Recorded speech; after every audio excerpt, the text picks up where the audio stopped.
Okay. Salamu alaikum. Sunana Rahama Sadau. Ina yin wannan bidiyon ne saboda in yi magana akan abubuwan da suka faru a kwana ɗaya da kwana biyu da suka wuce. Abu ya taso akan hoton da na saka,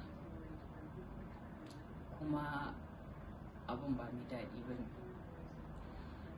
kuma duk wanda ya sani yake bi na ya san cewa ba zan taɓa yin abin nan har cikin zuciyata ba kuma da niyyar, ban kuma saka wannan hoto da niyyar abin da ya faru ba. Hasali ma ban ma san ya faru ba sai da aka kira ni aka fara gaya min cewa ga abin da yake faruwa. Ni musulma ce, iyayena musulmai ne, dangina gaba ɗaya musulmai ne. Ba zan taɓa yin wani abu da zai taɓa musulunci ko kuma manzon Allah sallallahu alaihi wasallam. Wannan mutanen, ko kuma in ce mutumin da ya yi wannan furicin a ƙasan hotona, duka idan muna bibiyan abin da yake faruwa a duniya mun san cewa muna cikin wani situation yanzu da ake yakar musulmai. So mutum yana neman wani gaba ne kawai da zai samu ya ci mutuncin musulunci, sai kuma kaddara ta fada a kan hotona.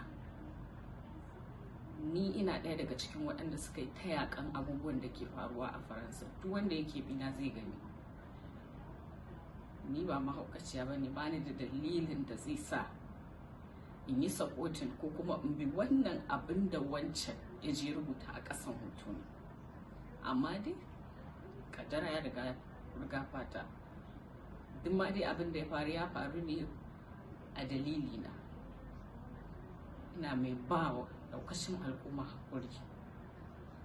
Wannan abin ya fi min ciwo fiye da komai, ya fi min ciwo fiye da kowa.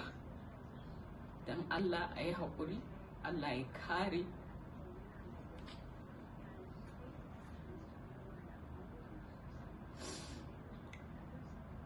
Mu yi haƙuri,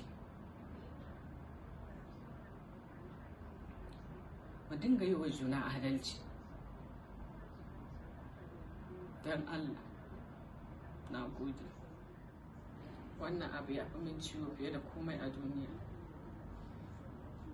Ina ba wa ɗaukacin Hausawa, abokan aikina da musulmai gaba ɗaya na duniya haƙuri akan abin da ya faru. Kuma in Allah ya yarda hakan ba za ta taɓa faruwa ba, ba zai sake faruwa ba in Allah ya yarda.